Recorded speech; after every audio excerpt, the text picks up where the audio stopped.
親愛嘅弟兄姊妹，今日係 James 牧師證道。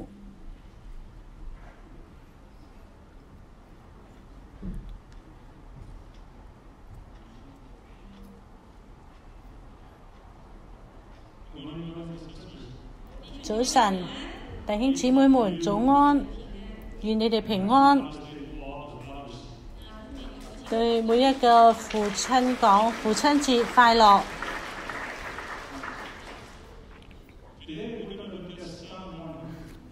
今日我哋睇嘅章節係詩篇100篇，喺舊約翻開詩篇100篇，我哋請讀第1到第5節。請翻開聖經，跟我一齊讀詩篇100。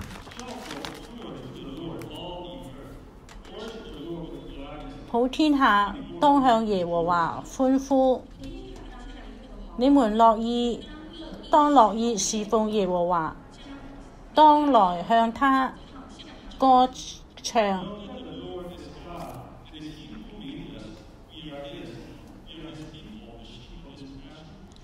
你們當曉得耶和華是神，我們是他造的，也是屬他的，我們是他的民，也是他草場的羊。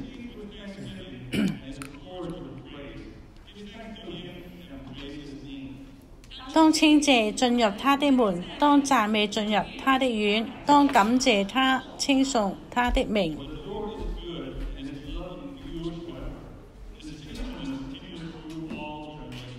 因為耶和華本為善，他的慈愛到永遠，他的信實直到萬代。呢個詩篇100篇，神喺呢度為我哋預備咗一個又新又奇妙嘅道路，因為佢喺呢度講俾我哋聽，當稱謝進入他的門，當感謝進入他的院。如果你要神為你預備有奇妙嘅神蹟，咁你就必須去進入呢個章節。呢個章節講俾我哋聽，當稱謝進入他的門，當讚美進入他的院，因為呢個係神為我哋預備嘅。如果我哋行其他嘅路，咁就係入唔到去嘅。牧師曾經有一次講俾我哋聽，為咩禱告好耐都冇蒙垂聽呢？神喺度等咩呢？佢要我哋禱告嘅方式係咩呢？如果你讀100篇，你就會發現，咁你就知道神要我哋係用稱謝進入佢嘅門，用讚美進入佢嘅院。所以佢講俾我哋聽，要進入神嘅門，必須藉着感恩讚美嚟進入佢嘅院。我哋必須用讚美。咁感謝嘅定義係咩呢？就係要我哋天天去獻上感謝，係我哋心裏嘅感恩，知道如何感恩，咁就係稱謝感謝。所以佢講俾我哋聽，呢個唯一嘅辦法。所以只要稱謝進入佢嘅門，讚美進入佢嘅院。我唔知道你哋，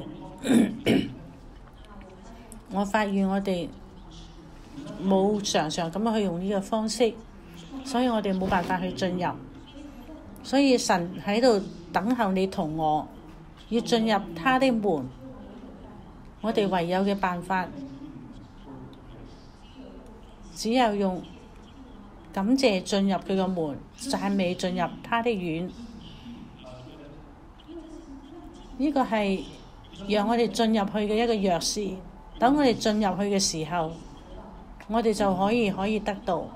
所以佢講俾我哋聽，我哋必須要離開我哋自己嘅道路，我哋要進入神奇妙嘅道路。所以佢講俾我哋聽，必須要徹底咁樣去認罪悔改。因為當我哋嘅心有一個讚美嘅心嘅時候，有一個感恩嘅心嘅時候，咁我哋就會有對嘅方法進入佢嘅院。所以我再一次去提醒，佢話用讚美嘅心，用感恩嘅心，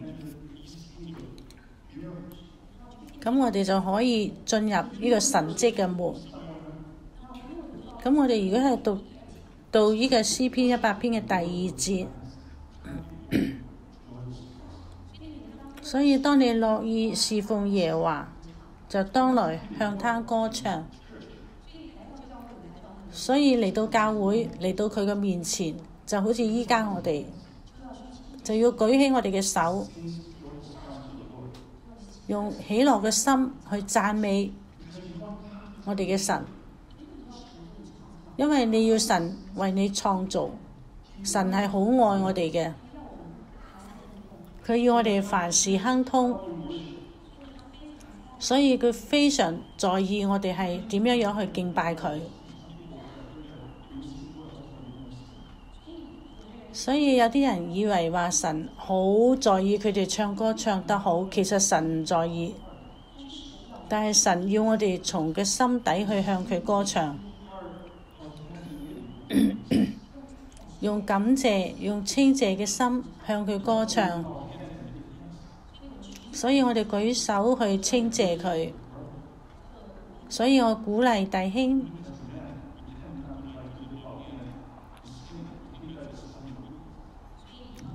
我自己都係弟兄，有陣時男嘅會比較地覺得唱歌讚美係一個軟弱嘅象徵，其實係啱啱相反嘅。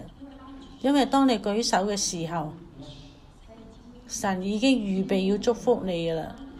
當你開口嘅時候，當你從心裏唱嘅時候，神要畀你嘅能力，畀你力量。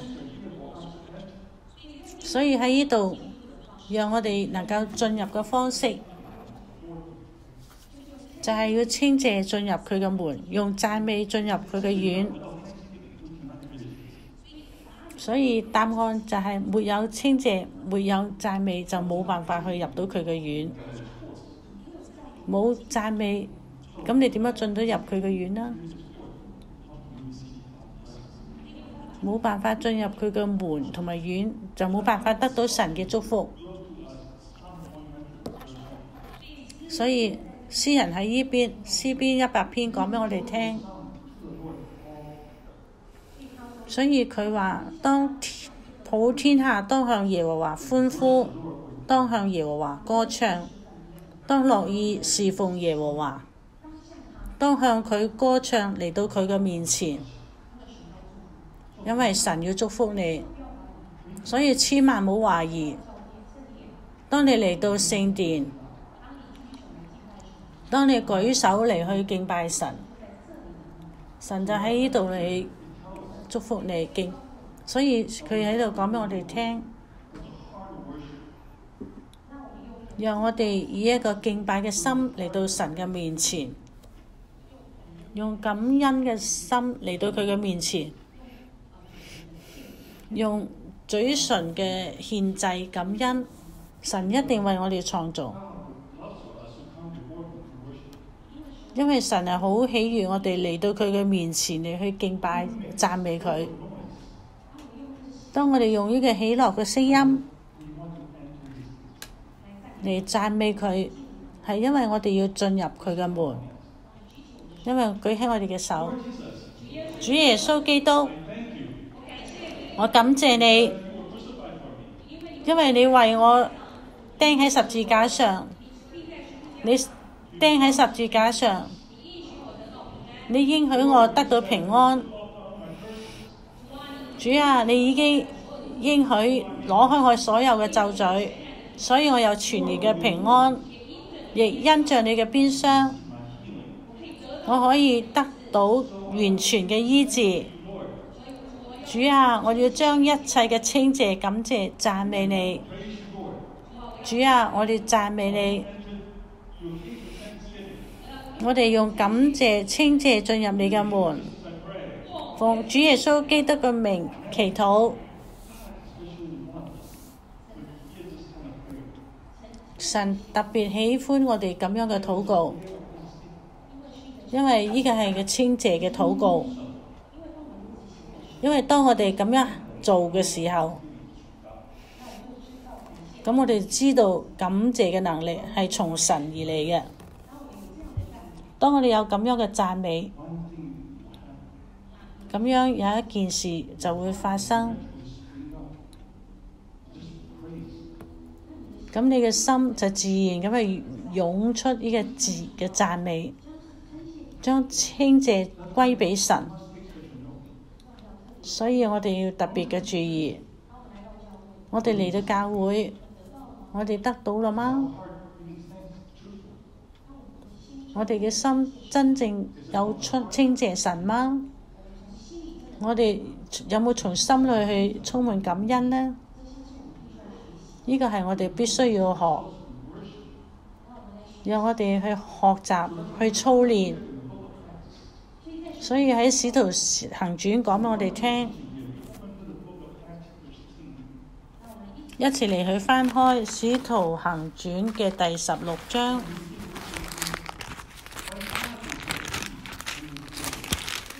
咁你就明白點解當你讚美神係幾咁喜樂、喜悅。對每一個人嚟講，呢啲章節係非常熟悉嘅。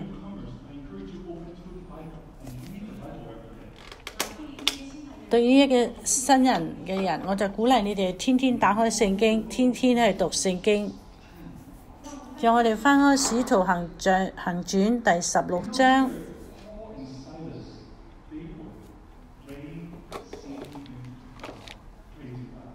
我哋都知道保羅同西拉係禱告、唱歌、讚美神。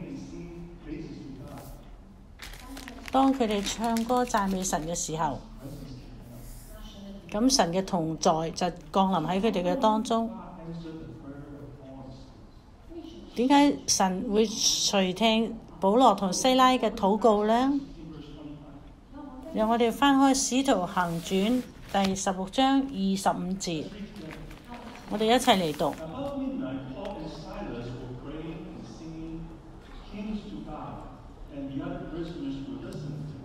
約在半夜，保羅和西拉禱告唱詩讚美神，眾囚犯也側耳而聽。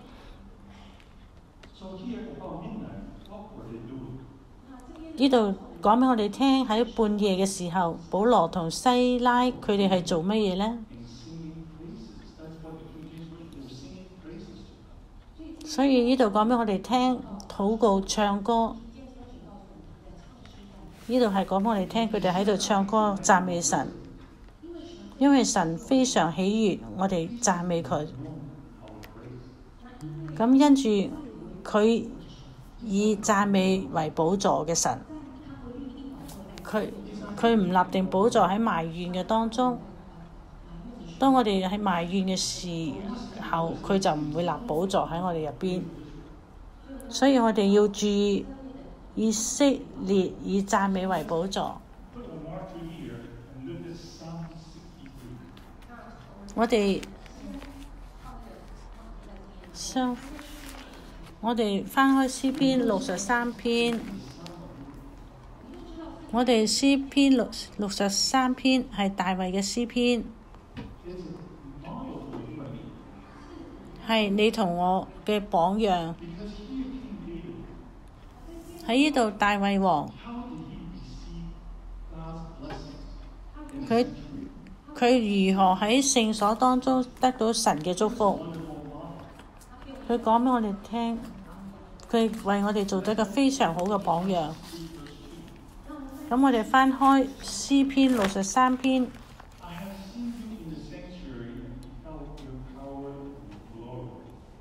我在聖所中曾如此瞻仰你，為要見你的能力和你的榮耀。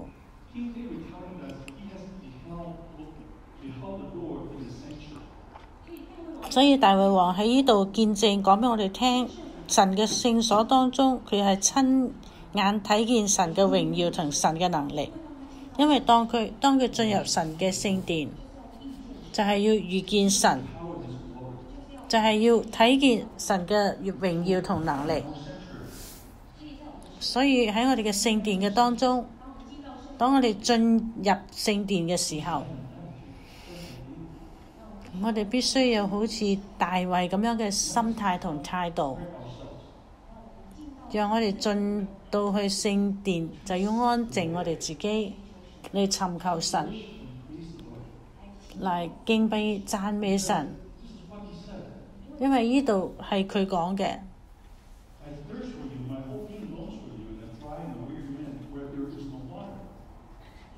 喺乾旱疲乏無水之地，我渴想你，我嘅心切慕你。所以當我哋嚟到聖殿，我哋必須讓我哋嘅心平靜安穩落嚟。你千萬唔好同別人講話，因為我哋尊重神嘅聖殿。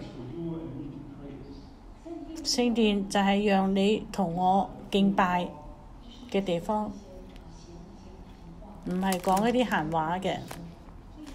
所以當我哋進入聖殿，咁我哋就彼此要提醒，要安靜自己。因為當我哋嚟到聖殿，就係要去得見神嘅榮耀，要得見神嘅榮耀。所以當我哋進到聖殿，我哋必須要去試住去做呢件事，因為我哋要去專心仰望神，我哋要全心全意咁樣去尋求神。佢話尋找嘅必尋見。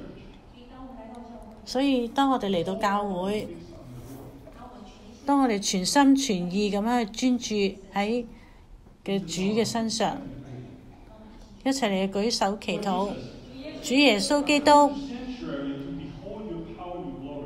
主啊，我嚟到聖所就係要得見你嘅能力同埋榮耀。主啊，我需要你嘅能力，唔係向人講話。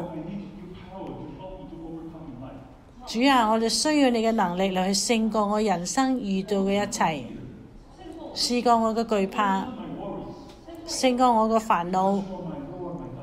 因為你係我嘅主，我嘅神。主啊，我係你所做嘅，我係你嘅民。我感謝你，主耶穌，奉耶穌嘅名感恩祈禱，阿們。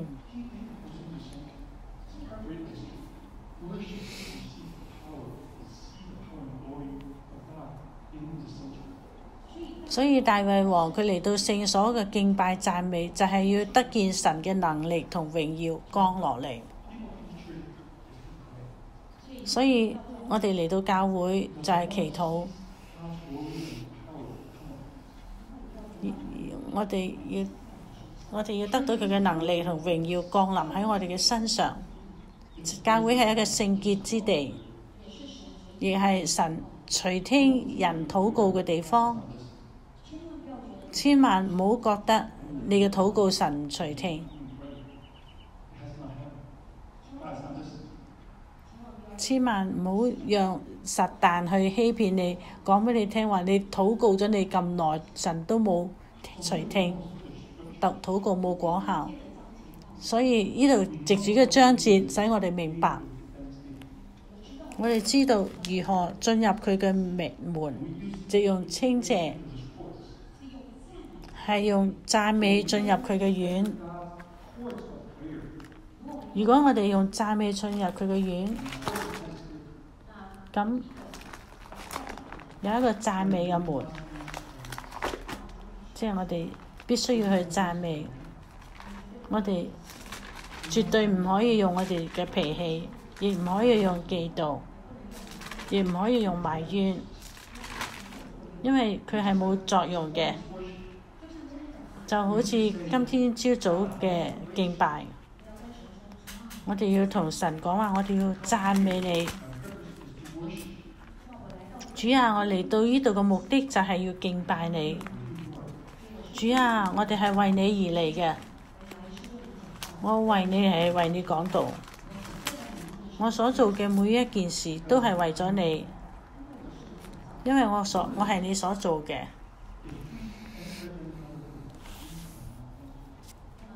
咁如果我哋注意到用其他嘅方法，我哋就冇辦法去進入。如果你用嫉妒，你恨其他嘅人，其實你係歡迎邪靈進入你嘅入邊，所以我哋真係要好小心，因為我哋要稱謝進入佢嘅門，用讚美進入佢嘅院。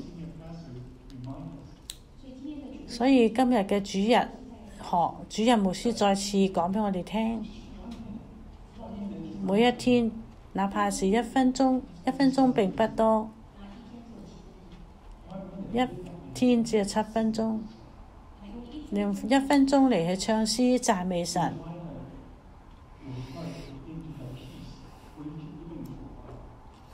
如果你持續做一段時間，你會發現你嘅心係越嚟越有能力。所以章節第4節，我哋必須要操練嘅，因為唯有稱謝所以進入佢嘅院，唯有讚美所以進入佢嘅院。讓我哋回到使徒行傳，約喺半夜，保羅同西拉，佢哋完全明白呢件事。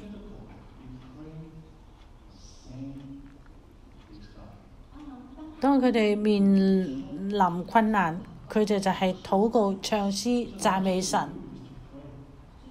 所以第一件事就係我哋先要禱告，神好喜悅聽到我哋嘅禱告。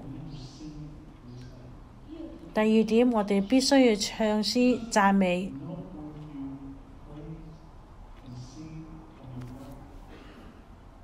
因為當你從心裏去禱告讚美神，神嘅能力就必然降下。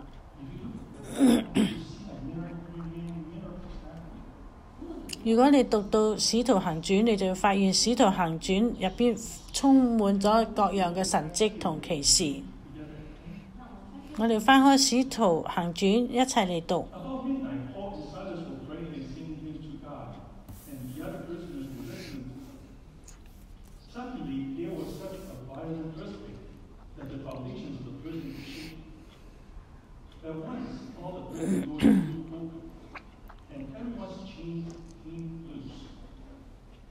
約在半夜，保羅同西拉禱告、唱詩讚美神，眾囚犯也側耳聽。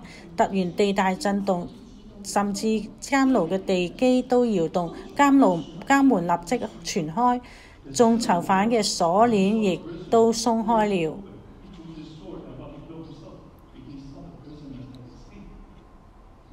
所以震即一醒，睇見監門全開，以為囚犯已經逃走，就拔刀要自殺。保羅大聲呼叫說：不要傷害自己，我們都在這裡。29節，禁卒叫人攞燈來，就跳進去，戰戰兢兢地俯伏喺保羅同西拉面前。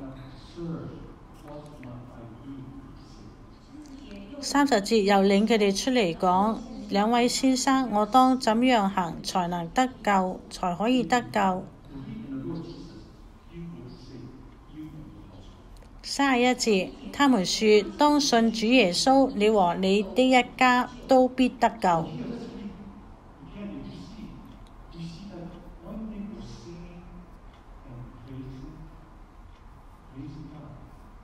所以喺呢度你要睇到，當你哋唱歌讚美神嘅時候，有一個大地震，有一個大嘅震動。你要睇到監獄嘅地基都搖動，所有嘅監門都立刻全開，囚犯嘅鎖鏈都鬆開。禁足一醒，睇見門一開，佢以為所有嘅囚犯都已經逃走。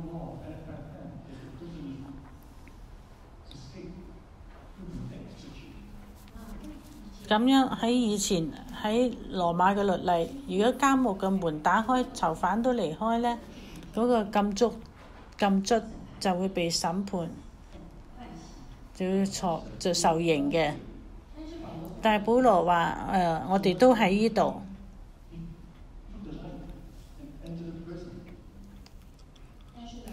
但係佢攞到個燈去進入嗰個監獄去睇，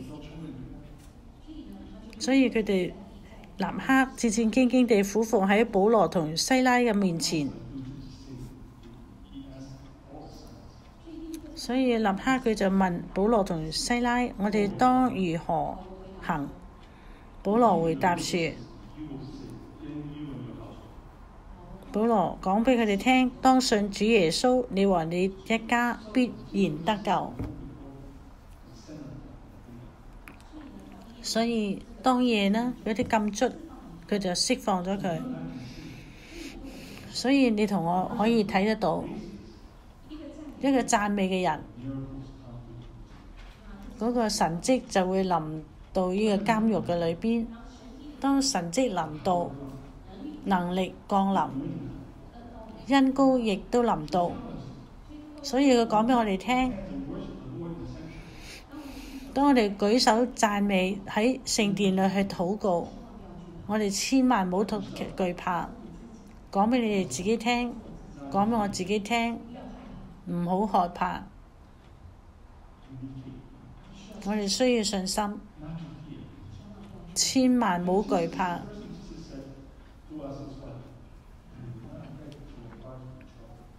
因為耶穌講俾我哋聽，我哋嘅心冇憂愁。如果你嘅心唔憂愁，佢一定會為你道路，佢為你明天預備，下個月預備，甚至明年預備。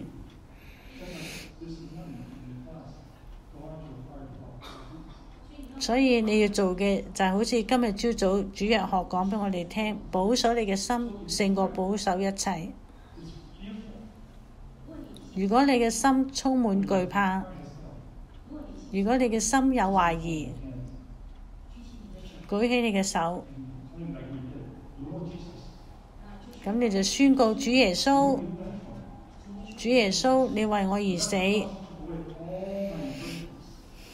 喺十字架上，你已經攞開我所有嘅咒詛，你亦擔當我所有嘅疾病，你已經擔當我所有嘅咒詛，所以我有全然嘅平安。哈利路亞，哈利路亞，哈利路亞，持續嘅唱歌讚美哈利路亞。因為喺我哋嘅家庭當中，只要我哋舉手讚美、唱歌、敬拜神，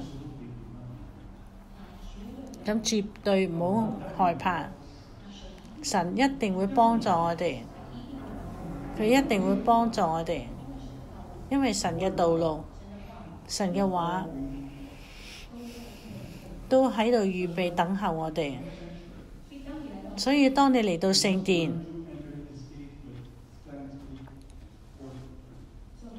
所以我哋要學習稱謝進入佢嘅門，讚美進入佢嘅院。好多年前喺早禱會以後，醫院叫我去睇一個病人喺醫院，佢哋問我嘅事情，我就覺得好奇怪。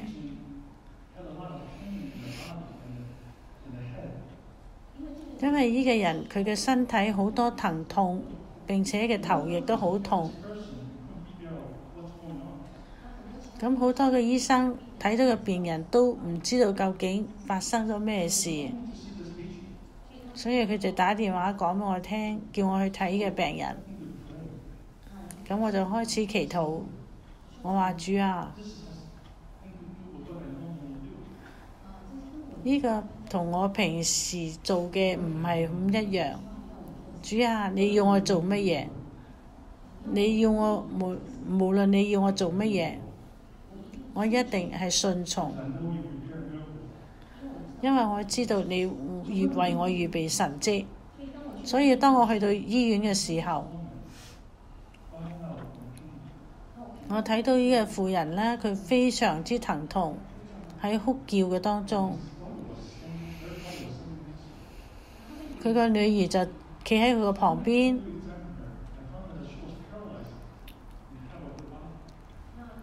當我去檢查佢嘅時候，發現佢半身都冇辦法動。佢已經喺醫院係好幾日，嗰啲止痛藥都好似冇咩作用，所以我就為佢祈禱。咁當我檢查完咗，我就為佢同佢一齊祈禱。我話主啊，願你幫助佢。主啊，佢哋極大嘅痛苦當中，佢要去教會。請你用你嘅寶血去潔淨佢，醫治佢。奉主耶穌嘅名祈禱，阿們。佢仍然喺度去因疼痛而哭泣。咁我就聽到佢嘅女兒講，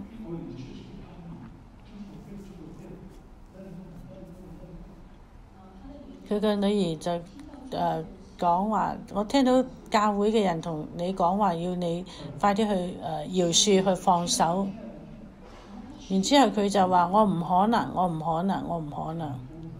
咁我就講俾佢聽，赦免係從神而嚟，係因為耶穌赦免咗我哋嘅罪，所以我哋可以得醫治。喺嗰一剎那，我就記得佢半身不遂。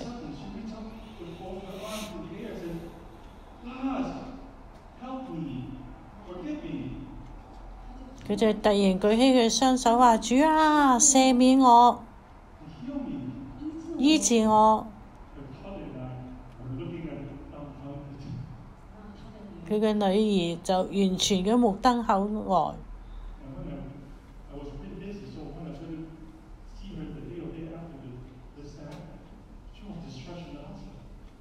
咁我就非常忙，隔日第二日我去睇佢，佢已經離開咗醫院。一般人當佢半身不遂嘅時候，佢必須要喺復健中心，大概係要復健一段時間嘅。所以敬拜非常嘅重要，赦免亦非常之重要。今日朝早牧師再次提醒我哋睇到馬太12章，讓我哋翻開馬太12章。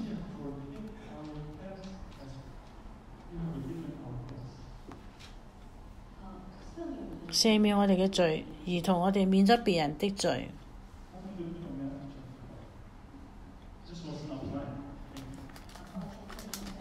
呢個係冇喺當中，喺馬太，但係非常之重要。馬太福音係第6章第12節，馬太第6章第12節。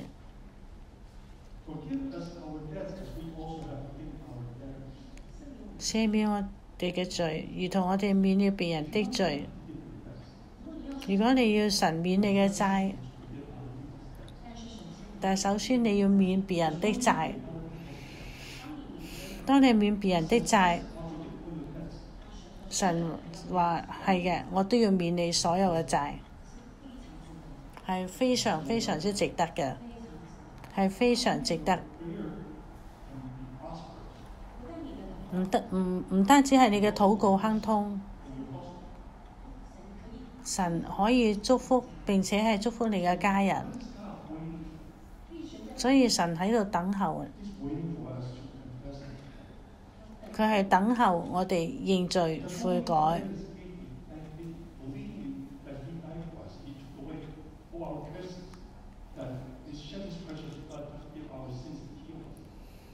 如果我哋願意用清潔進入佢嘅門，完全相信佢為我哋嘅罪事，為我哋嘅義復活，為我哋嘅疾病受冰霜，為咗我哋嘅咒詛，佢讓我哋全然得平安，因為我哋係佢所做，我哋靠自己係冇辦法可以成就任何事，所以我哋要學習讚美讚美讚美。再一次感謝感謝再感謝，改變我哋嘅心態。當我哋願意改變我哋嘅心態，咁神嘅祝福就必然降下。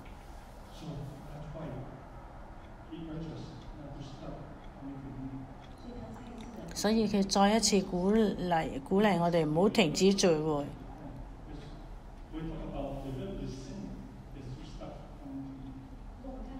我哋睇到希伯來書，千萬不要故意犯罪，就係唔好停止聚會。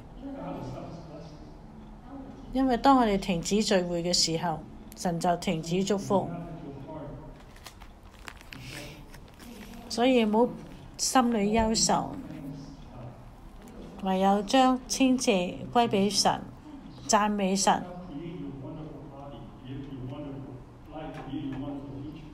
讓神去創造你有一個奇妙嘅身體，奇妙嘅神蹟同將來。讓我哋先嚟唱一首歌，耶穌解決我哋一切嘅問題。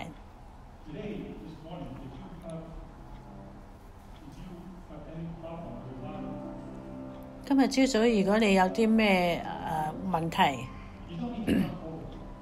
你唔需要到前邊嚟。你就係坐喺你嘅位，舉起手，讓神嚟醫治你，因為神係非常願意嚟去醫治我哋。我哋去唱呢首詩歌，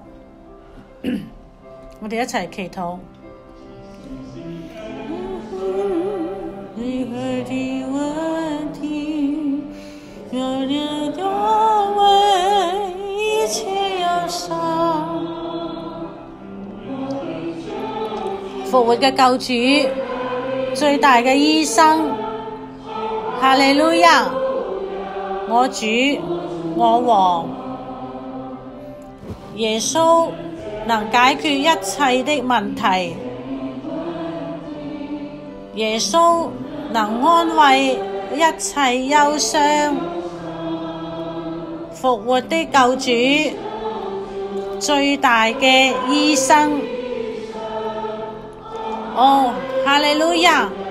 我主，我王，你就能解決一切的問題，耶穌能安慰一切憂傷，復活的救主，最大的醫生。哦，哈利路亞！我主，我王，解決一切的問題，耶穌能安慰一切憂傷，以我的救主，最大的醫生。哦，哈利路亞！我主，我王。依家你需要神幫助你，你就舉你隻手，跟我一齊嚟祈禱。主耶穌基督，我用信心嚟到你嘅面前，因為你講俾我聽，要用稱謝進入你嘅門，用讚美你進入你嘅院。主啊，我相信你全然醫治我，我唔懷疑，因為懷疑係從撒旦嚟嘅。主啊，賜俾我能力，勝過我一切嘅懷疑，勝過我一切嘅不信，勝過我一切嘅環境，因為我係你所做嘅，我係你嘅百姓，我感謝你主耶穌，奉耶穌基督嘅名祈禱，阿們，阿們。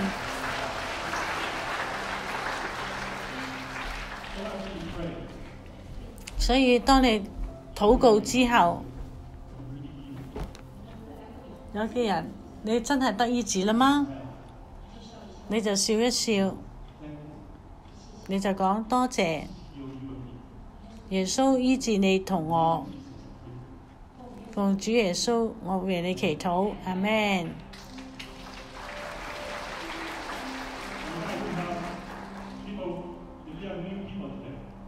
如果你今日係第一次嚟到我哋嘅當中，第一次嚟到教會嘅新朋友，我要要求你到前邊嚟，我邀請你領受耶穌成為你嘅救主，因為耶穌非常愛你。嚟到教會絕對唔係偶然嘅。好多年前，我係一個外邦人，唔信主。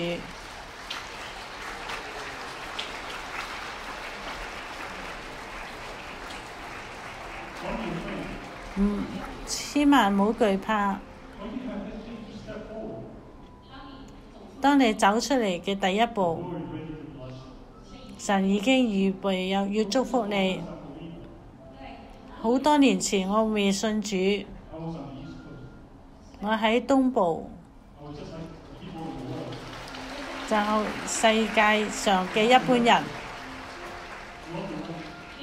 冇方向，冇盼望，又冇人生。但係我睇到教會嘅人係神叫我嚟到洛杉磯加州，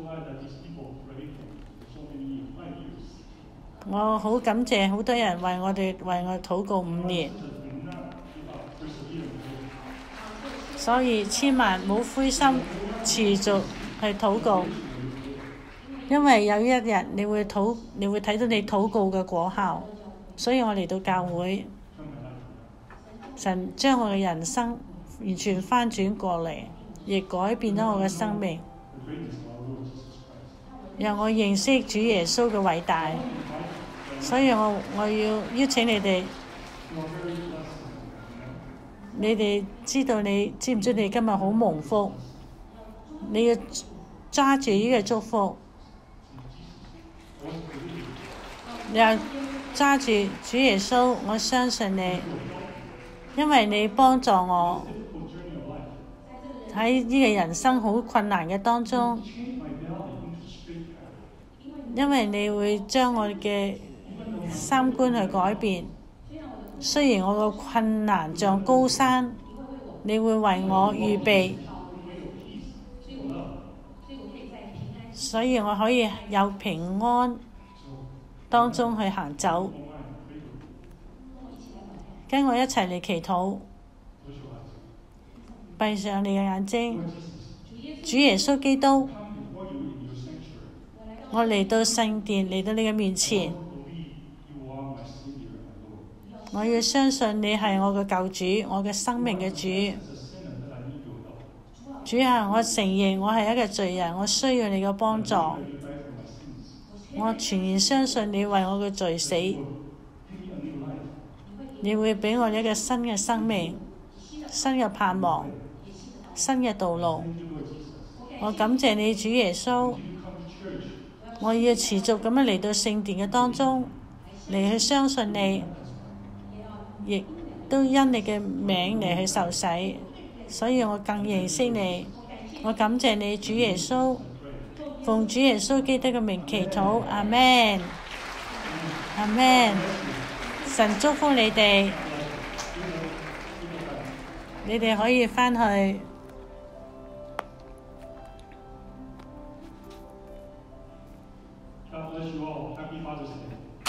常祝福大家父親節快樂。翻譯到此結束，願神賜福大家。